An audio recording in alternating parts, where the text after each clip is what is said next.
Hi friends, स्वागत है आपके फिर से आपके ही अपने YouTube चैनल ट्यूटोरिंग क्लासेस में। आज के इस वीडियो में हम लोग 500 अवश्य प्रश्नों का जो सीरीज चला रहे हैं उसमें ये हमारा पार्ट 2 है। इसमें हम लोग 51 से लेकर 100 तक के प्रश्नों को देखेंगे। अगर आपने पार्ट 1 नहीं देखा है तो उसका लिंक नीचे डिस्क्रिप्शन बॉक्स में है, आप उसे जरूर देखें। अच्छे मार्क्स के लिए ये वीडियो आपको काफी ज्यादा हेल्पफुल होने वाला है। तो आइए शुरू करते हैं। यदि आप इस चैनल पे पहली बार हैं तो चैनल को सब्सक्राइब करके बेल आइकन को दबा दें, जिससे कि आपको प्रत्येक वीडियो का नोटिफिकेशन मिलता रहे। आइए क्वेश्चन की शुरुआत करते हैं। क्वेश्चन नंबर 51, वायुमंडल में प्रकाश के किस वर्ण का प्रकीर्णन अधिक होता है? लाल, नीला, पीला, नारंगी। इसका सही ऑप्शन बी है नीला।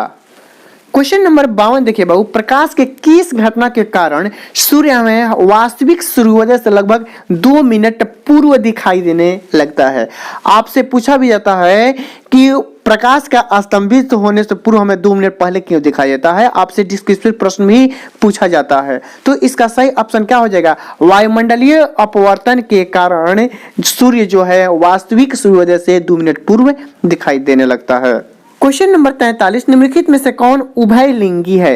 केंचुआ, मेढक, मछली, कछुआ। इसका सही ऑप्शन ए हो जाएगा, केंचुआ जो है उभयलिंगी जीव है। क्वेश्चन नंबर 54, निम्नलिखित में से कौन एक अवशेषी अंग है?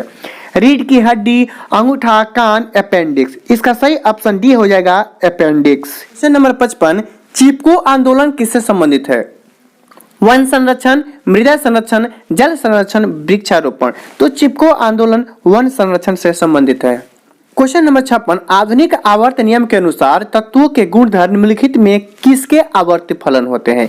तो आधुनिक आवर्त सारणी जो है वो परमाणु संख्या के आवर्ती फलन है और मेंडलीव के आवर्त सारणी परमाणु द्रव्यमानों के आवर्ती फलन होते हैं। तो इस बात को आप गौर से देखिएगा। क्वेश्चन नंबर 57, आधुनिक आवर्त सारणी के क्षैतिज कतार यानी कि जो ऐसे लाइन है इन्हें किस नाम से जानते हैं?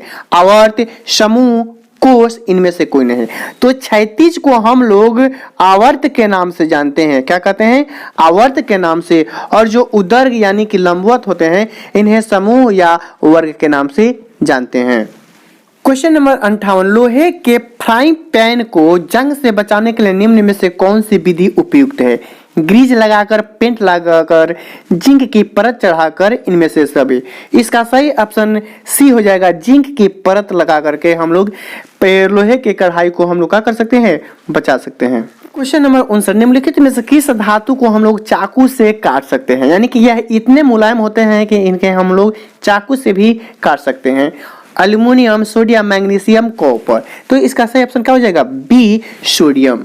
क्वेश्चन नंबर 60, आयोडीन की कमी से कौन सा रोग होता है? घेघा, मधुमेह, स्कर्वी, एड्स। तो आयोडीन की कमी से घेघा रोग होता है। 61 नंबर क्वेश्चन, निम्न में से कौन से पिट्यूटरी ग्रंथि से निकलने वाला हार्मोन है? वृद्धि हार्मोन, थायरॉक्सिन, इंसुलिन, एंड्रोजन।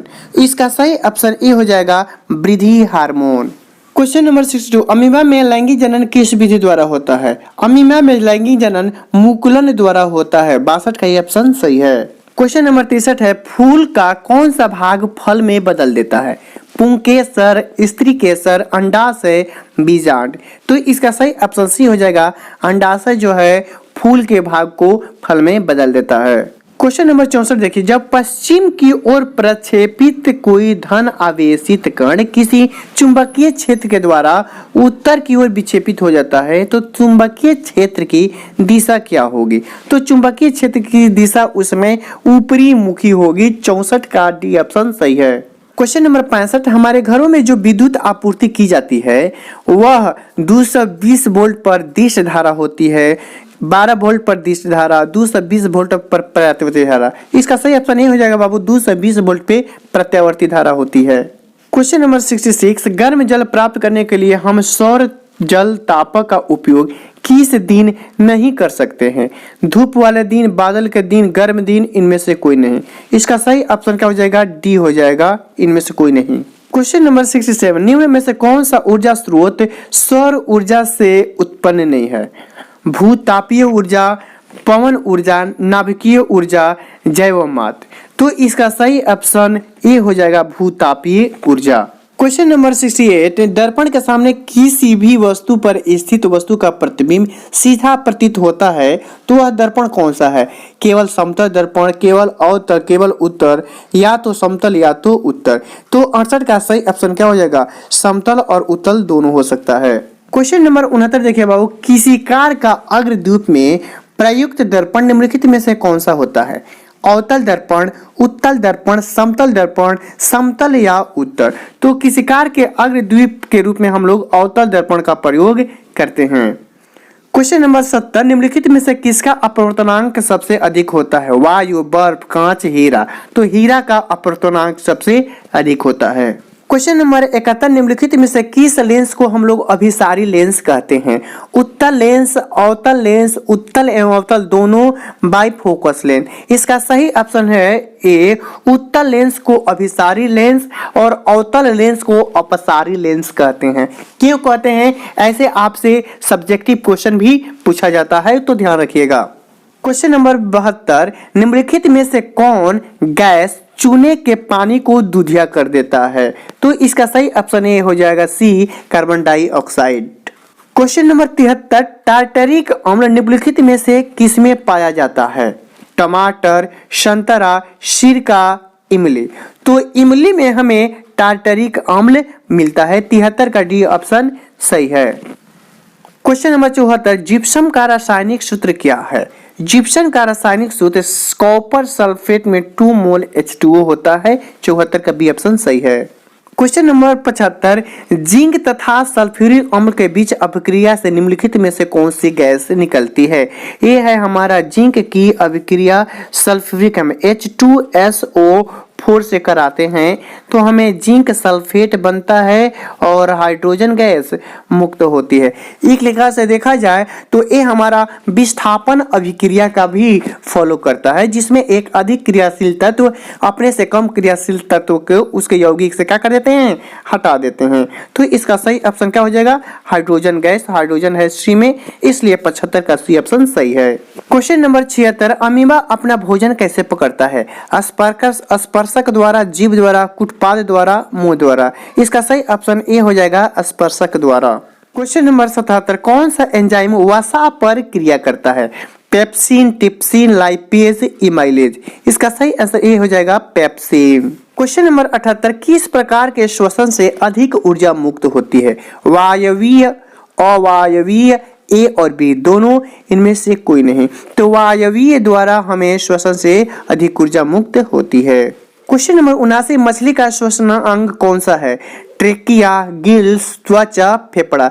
तो मछली का श्वसन अंग गिल्स होता है। 79 का बी ऑप्शन सही है। स्टोमाटा के खुलने और बंद होने की क्रिया को कौन नियंत्रित करता है? द्वार कोशिका, सहचर कोशिकाएं, चालनी नालिकाएं, मूलरोम। 80 का ए ऑप्शन सही है, द्वार कोशिकाएं द्वारा नियंत्रित होता है।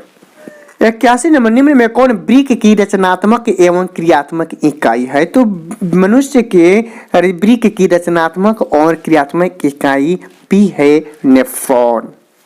मानव का प्रमुख उत्सर्जी अंग निम्नलिखित में से कौन है? ब्रिक, रक्त, श्वेत ग्रंथि, अग्नाशय। तो मानव का सबसे प्रमुख उत्सर्जक अंग है वो है ब्रिक। क्वेश्चन नंबर 83, एंड्रोजन क्या है? नरलिंग हार्मोन, मादा लिंग हार्मोन, पाचक रस, इनमें से सभी। तो इसका सही ऑप्शन ए है, नरलिंग हार्मोन है। क्वेश्चन नंबर 84, विद्युत प्रतिरोधकता का एसआई मात्रक क्या होता है? ओम, ओम पर मीटर, ओम पर मीटर, ओम मीटर। तो विद्युत प्रतिरोधकता का एसआई मात्रक होता है ओम मीटर। इसका सही आंसर क्या हो जाएगा? डी। क्वेश्चन नंबर 85, निम्नलिखित में से कौन विद्युत का सबसे अच्छा चालक है?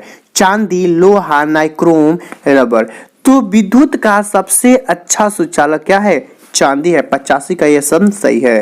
क्वेश्चन नंबर 86, विद्युत धारा के चुंबकीय प्रभाव का खोज किसने किया था? फैराडे, ओस्टरडेड, एम्पियर, बोर ने। तो विद्युत धारा का चुंबकीय प्रभाव को फैराडे ने खोजा था। 86 का ये ऑप्शन सही है। क्वेश्चन नंबर 87 है, विद्युत मोटर परिवर्तित करता है। विद्युत मोटर जो है विद्युत ऊर्जा को यांत्रिक ऊर्जा में बदलता है और ए है डी ऑप्शन में, इसलिए इसका सही ऑप्शन ए हो जाएगा डी। क्वेश्चन नंबर 88, निम्नलिखित में से कौन सबसे कम अभिक्रियाशील धातु है? तो धातुओं को अभिक्रियाशीलता को याद करने के लिए हमने सुपर ट्रिक किस नगर का मालिक आज जंजीर फिर से पकड़ा है, हाई कोर्ट है आपका। इस प्रकार के ट्रिक के द्वारा हमने आपको बताया था। यहाँ पे हम उसका एनालिसिस नहीं करेंगे, उस वीडियो का लिंक नीचे डिस्क्रिप्शन बॉक्स में है, आप देख लीजिएगा। तो निम्नलिखित में से सबसे कम क्रियाशील जो है वो है हमारा सी ऑप्शन, लोहा।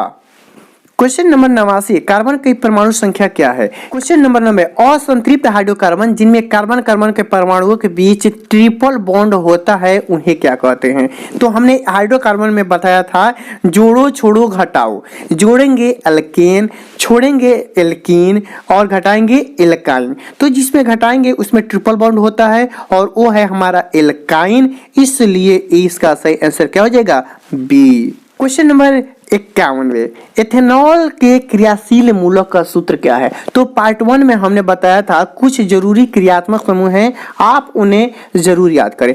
एथेनॉल यानी ऑल है, इसमें लगा है अल्कोहल, इसलिए इसका सही ऑप्शन क्या हो जाएगा? ए। अल्कोहल का संकेत क्या होता है? OH। 92 नंबर क्वेश्चन है कि जब किसी अभिक्रिया के समय किसी पदार्थ में ऑक्सीजन की वृद्धि होती है तो उसे क्या कहते हैं? ऑक्सीजन की वृद्धि या हाइड्रोजन की कमी, उसे हम लोग उपचयन अभिक्रिया कहते हैं। यदि उसमें हाइड्रोजन की वृद्धि होती है तो वो हमारा अपचयन अभिक्रिया कहलाएगा। क्वेश्चन नंबर 93, अम्ल का पीएच मान होता है। तो अम्लीय विलयन का पीएच मान जो है वो 7 से कम होता है, 7 से कम, और क्षारीय का 7 से अधिक, और 7 है तो विलयन क्या है? उदासीन है। तो अम्लीय विलयन का पीएच मान 7 से कम, ये ऑप्शन सही है। 94 नंबर क्वेश्चन, धोने का सोडा का आणविक सूत्र क्या है? अगर आप हमारे साइंस के मॉडल सेट किए होंगे तो इसमें से बहुत सारे क्वेश्चन का जवाब आप देख के ही बता दीजिएगा। वहां पे हमने बताया था धोने के सोडा के साथ 10 मोल जल के अणु होते हैं। तो देखिए इनमें से किसमें है? तो इसका सही ऑप्शन सी है, सोडियम कार्बोनेट के साथ 10 मोल जल के अणु होते हैं धोवन सोडा।